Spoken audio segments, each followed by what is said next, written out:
What's going on, Chase? Good to talk to you.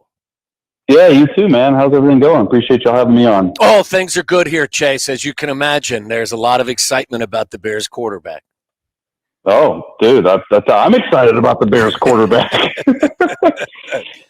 So, like, and that's the thing. Like, you are familiar with this very well. With you analyzed Justin every step of the way. You were here for Mitch. You know about that firsthand. You know how the fan base is starving for this. So there are people like us who are very excited. We know at times he's playing like a rookie, which we say there's nothing wrong with. And then he shows you the superstar qualities. How would you tell Bears fans to proceed? Should they be on guard, or should it be, hey, you've answered the question at quarterback?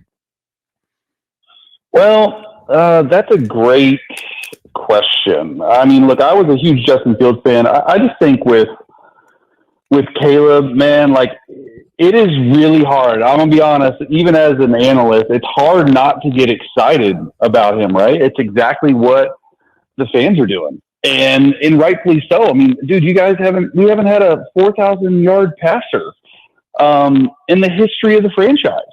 And so I think when you watch Caleb and you watch what he can do, it's super impressive because he's known for all the stuff outside of the pocket, right? Like all these broken plays. You saw it 3 or 4 times in a row on his last drive after the first three and out that he had.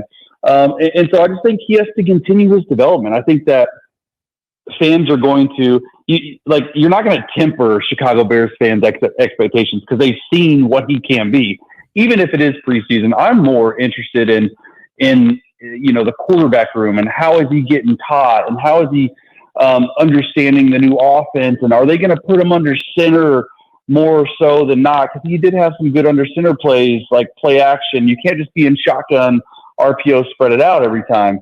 And so that's what I'm looking for in the film. And I just thought the first 2 games were excellent. I mean, he's got that, and I'm going to say it, that Patrick Mahomes-like ability and knack to escape pressure and to continue to keep the play alive. And that's what you need at this next level in the NFL. You've got to have that playmaking ability. I just want to see him, and I have a little bit in preseason. I want to see him just go through progressions, just run the offense. And he's had to make plays when he's needed. It's been pretty impressive. Yeah, Chase, that's where I was going to go next. I was going to ask you, how hard is the adjustment from an operational standpoint for a guy who is segueing from life at the collegiate level, where he stood and the plays were signaled in and he never was under center, to now being in the NFL where you are under center, the plays are coming in, you have to enunciate, you have to call the plays, then you have to come to the line of scrimmage, you are under center. How much of all of that stuff is hard to get adjusted to for a young quarterback? Yeah, it's just a lot more difficult than college. I mean, you hit it right on. And I think in college, there's no one huddling, right? I mean, like, very little people are huddling. Maybe J.J. McCarthy was the only quarterback of this crop, the first-round crop that came out, that actually huddled and called plays in an NFL-style offense in college under Jim Harbaugh at Michigan. The other guys, man, they're looking at the sideline. They're doing signals. The backup quarterbacks are on the sideline signaling. They're doing these huge boards, like Bo Nix had at Oregon, like it's the Oregon Duck up there. It's cheerleaders. It's a basketball team. It's a football. It's all this stuff, and all that stuff means a lot of things. The most difficult part for a quarterback coming into the NFL, especially now, is you have to get into the huddle. You have to be a really good communicator, and you have to look these guys in the eyes and tell you the play at least twice, and the play and like the call and the cadence and everything. Break the huddle, get up to the line of scrimmage, understand which cadence you just called, understand what the defense is doing, and then, oh, by the way, I have to fake to the left, I have to roll to the right, I have to read a 3-level vertical. It's a lot of stuff. And I think everything I've heard of Caleb is he's a really good processor. And so I think that's the biggest issue for some of these young guys. You're going to see it in all these rookies, right? They're all going to make these rookie mistakes. And I think it's so hard to tell, even though, like, I'm excited about these rookie quarterbacks and all fans are excited about all these rookie quarterbacks, specifically Caleb. you can't tell what you got until you're in November and you're on a 2-game losing streak and you're coming off a Sunday night game and you have to play on Thursday and your body's hurting. How are you going to respond to that type of pressure? Time will tell. It's a good start, and there's a process that Eber has, that Eberflus has laid out, and he's met all this criteria. I actually like the fact that they named him starter right away, so he understands this is his team. Obviously, it's his team. But you look at the situation down the road in Bo Nix and Denver, which he'll probably be named starter this week. He made them earn the stripes, and so I like that what Eberflus is doing. And it's just a constant growth pattern for these young guys. Chase Daniel joining us. It's Waddle and Sylvie on ESPN 1000. You mentioned at the top that you want to see him continue his development, and you hit on those things. Watching the film, though, what is one tangible thing you can point out to us that he does need to improve on? I think he's got to stay in the pocket a little bit longer. And people are going to hear this and go, well, the pocket broke down. I'm going to be honest with you guys. I thought that the first 2 games that I've watched every snap of really all 3 quarterbacks, Tyson Bagent, Brett Rippon, both guys are playing excellent. But specifically Caleb, he tends to get out of the pocket a little bit early, and that's normal. In this day and age, especially when you're so used to it and you just know you have that innate ability to make a play with your feet if something isn't right. And this is what I've said the whole time I've been breaking down Caleb from the draft to now. He's got to understand and feel comfortable in that pocket to be able to go from receiver number 1 to receiver number 2 to receiver number 3 on certain plays, because these defenses are different than these Pac-12 defenses that he faced. And I say that because a lot of teams have rush plans. It's very important to these teams, especially for scrambling quarterbacks, to keep these guys in the pocket. So you'll see these defensive ends. I'm sure that people are already trying to game plan for Chicago's first opponent, whoever it is. I'm not exactly sure. Tennessee. But they're game planning and they're saying, hey, stay upfield. Do not lose contain. If anything, make him go through the middle of the pocket, which is a little bit more messier.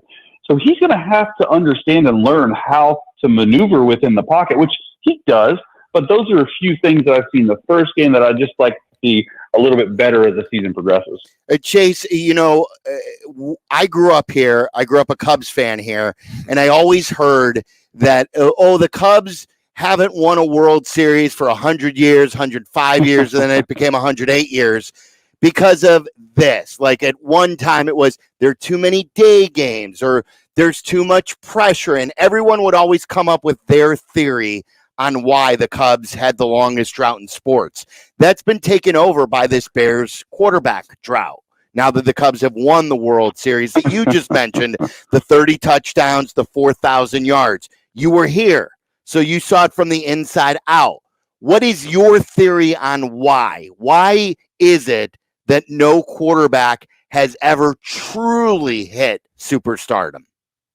Yeah, I mean, dude, I don't know. Is it a curse? Is it just like the wrong players? Is it bad luck? Honestly, like I thought we had like Mitch's 2018 year, Matt Nagy's year that we went 12-4. We should have went 14-2 that year, but I thought Mitch played like extremely well, and I think he threw for 3,600 yards or 3,700, whatever it was. Just wasn't close. But you look like back to Grossman and Cutler, and it's sort of hard to believe, right? That like in this day and age, 4,000 yards in 17 games isn't that much. If there's a quarterback to do it, though, it's Caleb, and not necessarily just because of Caleb, but because of what Ryan Poles has built around him. I would argue that there's no quarterback in the history of the game, first round, first pick, has come into a better situation with everything around them, including that top 10 defense the last 6 games of the year, including DJ Moore, who they just paid. Keenan Allen is an absolute G. If you're fantasy, grab him. He is going to absolutely kill in the slot. He's going to have 100 catches. Okay, Cole Kmet, Swift. I mean, this offensive line, I'm telling you, it's a really good situation. Now it just comes down to game planning and what you're going to be able to do with it. But I do think that Caleb has a really good shot at doing that. And guys, look, I talk about it, but it's not all about throwing for 4,000 yards, throwing for 30 touchdowns. the point of a quarterback, and this is what makes you good to great. Can you lead your team down the field and score on possessions that maybe people don't think you should score on? And that's field goals, that's touchdowns. That is what you're going to be remembered as, scoring drives. You have to score to win. And so I think it's going to be a little bit of a learning curve for Caleb once they have a defense that prepares for exactly what he does. And look, the more he plays, the more film defenses get. And I think you saw that with Mahomes, is like, hey, he just continued to evolve. That's really what I want to see Caleb do, is continue to evolve in his game. Do you like the match between Caleb and Shane Waldron in his offense? Yeah, I think this is going to be more Caleb offense than anything else. Like, Shane did a really good job in Seattle, and you look at the Geno Smith film, right? Like, it was excellent, and I do think that it's really important to have an under center aspect of your offense, right? Like, you can't just be shotgun. Let these defensive ends nowadays, which are insanely athletic, just rush to the passer.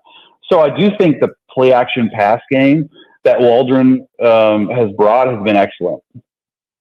Chase, I want to go back to Mitch, because I've always wanted to ask you. I don't think we've ever had you on, and you even tweeted, I think, one time. And I don't even know if you were listening to us, but like one day we were talking while you were the Bears quarterback, like right when you were coming back in town, and we were talking about Mitch and our worry. And you even tweeted, like, literally as we were talking, Chicago sports radio already in peak form about Mitch Trubisky. Oh yeah. And so did you think that Mitch was going to be a star? And if so, why didn't it happen? Yeah, I mean, when I'm playing, when I was a player, I'm telling you guys, we don't think about that. Like, we just protect our teammates. We see the 53 guys in this locker room, and that's all we care about. And I think now that I'm 18 months removed from the game, you see it a more macro environment, if that makes sense. And with Mitch Wentz, I mean, I was impressed with how he played the 2018. He was really bogged down by injuries, more so than a lot of people probably thought. In 2019, he had a knee issue, he had a shoulder issue, all that stuff, missed a few games. He just never really got back into form. And look, I don't necessarily think that I would say, I just was, hell-bent on Mitch becoming a star. I thought he had it in him, and look, it just didn't work out for him in his time with the Bears. He's made a good career so far as a backup in this league, and he's athletic enough. And look, it's so hit or miss. Guys, this brings a bigger issue. It's so hit or miss on quarterbacks. There's 6 first-round quarterbacks taken this year. Probably 3 of them are going to be on the team in 3 years. I mean, that's the first-round hit rate on first-round quarter, or the hit rate on first-round quarterbacks is extremely low. Like, NFL GMs and organizations, they spend all this time and all this money trying to research. You don't know. This tells me Brock Purdy, I think, is a top 10 quarterback in this league. He was almost undrafted. He was mystery relevant, like a miss on 31 other teams. You just don't know until they actually get between those white lines if they're going to be good or not. So answer this question. This has been the long mystery, and we always play the butterfly effect. If Patrick Mahomes lands in Chicago instead of Mitch, is he Patrick Mahomes what we see today? Man, that's a good question. I think so. I really do, because Nagy was running an exact replica of the Andy Reid offense. And that's not to say that I do think Andy Reid is the bread and butter of that whole operation. They have a really good relationship. I was just there actually visiting a couple months ago with Andy, and he's more rejuvenated than ever. I just think Patrick Mahomes is a special human being, man. There's just, like, he's got a chance to go down as the greatest of all time. And a lot of it has to do with his ability. A good bit of it has to do with Andy Reid, right? It was like the whole Belichick-Brady thing. Was it Belichick or was it Brady? And Andy's been able to do it at a high level, but he got that guy, right, to get him over that hump, and Patrick Mahomes. Chase, you mentioned you've watched all of the Bears quarterbacks. What do you see when you see Tyson Bagent, and are you comfortable for the Bears to go into this season with somebody with little experience like him behind Caleb Williams? Yeah, you know, when they signed Brett Rippon, actually, he was working out with us, and you know, I thought he was going to get a chance to compete, and you know, I thought Tyson played really well last game, and it will be interesting to see with as little experience, especially now, right? Like guys, I think like 14 or 15 starters got hurt last year, and backups, and some third stringers, aka Josh Dobbs had to play. He played pretty well. It's more important than ever to have a good backup. So, look, Poles and Eber are really comfortable with Tyson and Brett Rippon in that quarterback room. And I know why they brought Brett in to sort of be the sounding board for two young guys. And for them, it makes a lot of sense because you get a quarterback room that's not making a lot of money. So this is their time, right? Until 3 years from now, you're going to have to pay Caleb and all this stuff. So they're building a really good roster. It's just like, hey, if something were to happen and Tyson were to come in, like I've seen film that says, hey, he can hold his own. Is he going to go out there and win games? I don't know. I mean, it's too early to tell because they just need more experience, and the only way you can get experience is by playing. Yeah. What was your favorite thing about living in Chicago? The food, no doubt. I mean, not even close. Like it was Monteverde in like downtown is might be one of my favorite restaurants of all time. All Cheval, like dude, the burger stuff, like it's all that stuff, man. It was like really. I always explain to people that Chicago is a nicer, cleaner New York. Yeah, and Chicago to me was amazing. Like I would have retired in Chicago if they would have re-signed me. Like we loved it that much.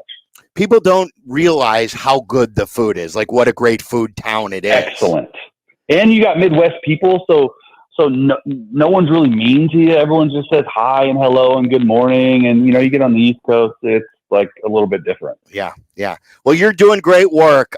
We love following you and your stuff, and now the podcast with Diana Rossini and some of the guests that you guys are able to get. We appreciate talking to you, and we hope we can do it again in the future. Thanks, Chase. Thanks for having me on, guys. Really appreciate it.